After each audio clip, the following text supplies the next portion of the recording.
তো কি চলছে ভাই লোক, আজ আমরা এই ভিডিওতে জোন চেসের অ্যাচিভমেন্টই কীভাবে কমপ্লিট করতে হয় সেটি বলবো।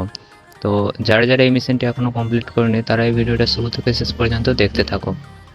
জোন চেসের অ্যাচিভমেন্টটি একটি অনেক সহজ একটি মিশন, যেটা অনেকেই কমপ্লিট করে না বা বুঝতে পারে না। তো আমরা এই ভিডিওতে এই মিশনটি ভালোভাবে বলবো। এই ভিডিওটি দেখলে আর কোনো ভিডিও দেখার তোমাদের কোনো প্রয়োজন পড়বে না। তো চলো ভিডিওটি শুরু করি। এই মিশনটিতে বেসিক্যালি আমাদের কি করতে হয়, যখন আমাদের মেডিকেট 20-র কম, হ্যাঁ, যখন আমাদের মেডিকেট 20-র কমে থাকবে তখন জোনের ভেতর থেকে আমাদেরকে সেফ জোনে লাফ দিয়ে বেরোতে হবে, তাহলে আমাদের অ্যাচিভমেন্টটি কমপ্লিট হয়ে যাবে।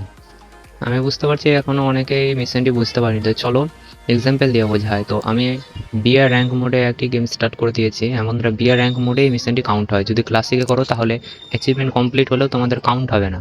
তো এর জন্য আমি ম্যাপের শেষের দিকে নেমে যাচ্ছি। এরপরে আমি কিছুটা মেডিকেট কমিয়ে নিচ্ছি যাতে মিশনটি আমার তাড়াতাড়ি কমপ্লিট হয়ে যায়। এরপরে আমি অপেক্ষা করব জোন আসার। তো দেখতে পাচ্ছি জোন এসে গেছে। এখন আমি চেষ্টা করব 60 মিটার জোনের ভেতরে 60 মিটার জোনের ভেতরে থাকার।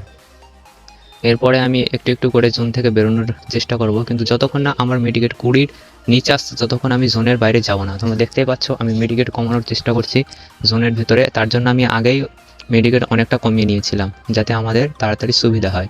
তো দেখতে পাচ্ছ আমাদের মেডিকেট অলরেডি 20-র নিচে হয়ে গেছে। এরপরে আমাদেরকে জোন থেকে লাফ দিয়ে বেরোতে হবে। হ্যাঁ বন্ধুরা, জোন থেকে যদি লাফ দিয়ে না বেরো তাহলে অনেকের গ্লিচ দেখিয়ে দেয়, মিশনটি কাউন্ট হয় না। তার জন্য জোন থেকে লাফিয়ে ঝাঁপে দেবে। এই দেখো আমাদের অ্যাচিভমেন্টটি কমপ্লিট হয়ে গেছে। তো তোমরাও এই অ্যাচিভমেন্টটি অনেক ইজি কমপ্লিট করে নাও।